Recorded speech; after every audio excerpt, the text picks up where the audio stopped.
사도행전 11장. 이제 유대에 있는 사도들과 형제들이 이방인들도 하나님의 말씀을 인정하고 받아들였다는 소식을 듣게 되었다. 베드로가 예루살렘으로 돌아온 후 할례받은 사람들이 베드로와 언증을 하며 말하기를, 당신은 할례받지 않은 자들에게 갔으며 그들과 식사도 같이 하였습니다. 그러자 베드로가 그 상황을 처음부터 순서대로 그들에게 설명하며 말하기를, 내가 욥바에서 기도하고 있던 중 무아지경에서 환상을 보았습니다.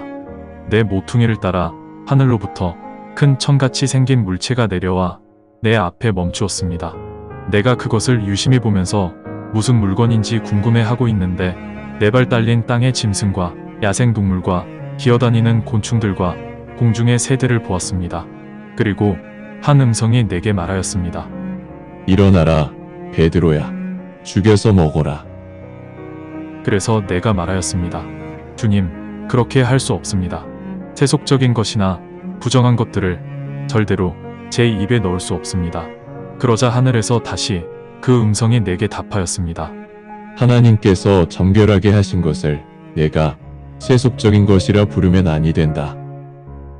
이렇게 3번 말씀하시고 그 짐승들 모두가 다시 하늘로 끌려 올라갔습니다. 바로 그 순간 3사람이 내가 묵고 있던 집 앞에 서 있었는데 그들은 가이사랴에서 나를 부르려고 온 사람들이었습니다. 그때 성령님께서 의심하지 말고 그들과 함께 가라고 내게 말씀하셨습니다. 지금 이 자리에 있는 이 6 형제들도 그때 나와 동행하였고 우리는 그 사람의 집으로 들어갔습니다. 그러자 그 사람이 어떻게 자기 집에서 천사가 서 있는 것을 보게 되었는지 우리에게 말하였으며 천사가 그에게 욥바의 사람을 보내 성이 베드로이고 이름이 시몬인 사람을 찾아라. 그 사람이 너와 내 가족 모두가 구원받게 될 말씀을 내게 할 것이다. 라고 말하였다고 합니다. 그래서 내가 말하기 시작하자 성령님께서 처음에 우리에게 임하셨던 그 방식대로 그들에게도 임하셨습니다. 그때 주님께서 하신 말씀이 기억났습니다. 주님이 말씀하시기를, 세례 요한은 진실로 물로 세례를 하였으나 너희는 성령으로 세례를 받을 것이다. 라고 하셨습니다. 주 예수 그리스도를 믿음으로 하나님께서 우리에게 주신 선물과 동일한 선물을 그 이방인들에게도 주셨는데 내가 감히 어떻게 하나님을 만류할 수 있겠습니까? 이 말을 들은 그들은 잠시 침묵을 지킨 후 하나님을 찬양하며 말하기를, 그렇다면 하나님께서 이방인에게도 회개를 통해 생명을 주실 것을 허락하신 것이다. 하였다. 이제 스데반에게 일어난 박해로 인해 흩어졌던 사람들이 베니게, 키프로스, 안디옥까지 멀리 여행을 하면서 그곳에 사는 유대인들에게 말씀을 선포하였다. 그러나 그 흩어진 사람들 중 일부가 키프로스와 구레네 출신 유대인이므로 안디옥에 도착한 후 헬라어를 사용하는 유대인들과 교제하면서 주 예수님을 선포하였다. 주님의 손길이 그들과 함께 하셨기에 아주 많은 사람들이 믿고 주님에게로 돌아섰다. 이런 일에 관한 소식이 예루살렘에 있는 교회에게도 들렸으므로 예루살렘 교회는 바나바를 안디옥까지 멀리 보냈다. 바나바가 와서 하나님의 은혜를 보았으므로 바나바도 기쁨 가운데 확고한 마음으로 주님과 계속 함께 해야 한다고 안디옥 성도들 모두에게 권면하였다. 바나바는 선하고 성령과 믿음이 충만한 자였기 때문에 그로 인해 아주 많은 사람들이 주님의 성도가 되었다. 그 후 바나바는 사울을 찾기 위해 다소로 떠났다. 바나바가 사울을 찾아 안디옥으로 같이 왔다. 만 1년 동안 그들은 안디옥 교회와 함께 하였으며 아주 많은 사람들을 가르쳤다.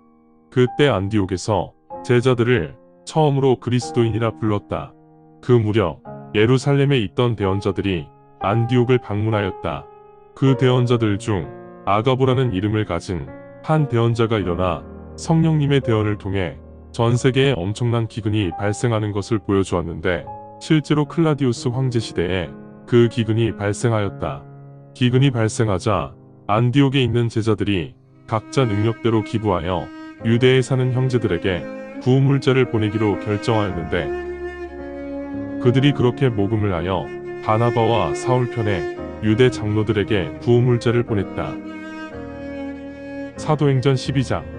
그 무렵 헤롯 분봉왕이 마술을 뻗쳐 교회 사람들 중 일부를 핍박하였다. 그 당시 왕은 요한의 형제 야고보를 칼로 쳐 죽였다. 왕은 유대인들이 이런 핍박을 좋아한다는 것을 알고 있었기 때문에 베드로를 잡으려고 더 박차를 가하였다. 그때가 무교절 기간이었다.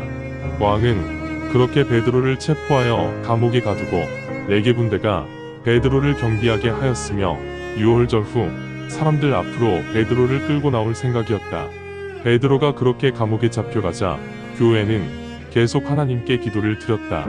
그런데 헤롯이 베드로를 끌고 나오기 전날 밤에 베드로는 두 병사 사이에서 2개의 쇠사슬에 묶인 채 잠을 자고 있었고 문 앞에는 경비병들이 감옥을 지키고 있었다.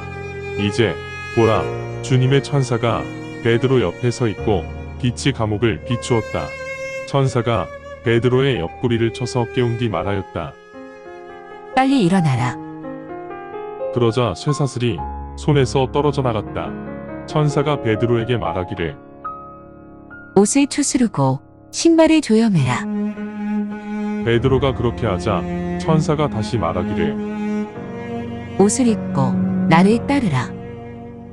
하였다. 베드로가 그렇게 나와 천사를 따라갔는데 천사가 하고 있는 그런 일들이 꿈인지 현실인지 분간하지 못하고 베드로는 그저 환상을 보고 있다고 생각하였다.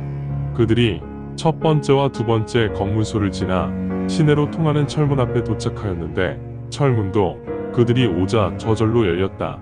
그들이 철문을 나와 거리를 따라 내려가는데 그 순간 천사가 베드로에게서 사라졌다. 베드로가 그때 정신이 돌아와 말하기를 주님께서 천사를 보내시어 헤롯의 마수와 유대 사람들의 열망에서 나를 구하셨다는 것을 이제야 확실히 알겠다. 그래서 베드로는 이것을 골몰이 생각하며 성이 마가인 요한의 어머니 마리아의 집에 도착했다. 많은 사람들이 그 집에 모여 함께 기도를 하고 있었다. 베드로가 현관문을 두들기자 로다라 부르는 소녀가 문을 열려고 나왔다.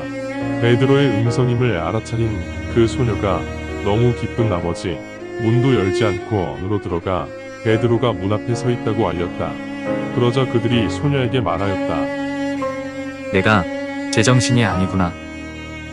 그러나 그녀가 계속 주장하자 그들이 말하기를 아마 그 분의 천사일 거야.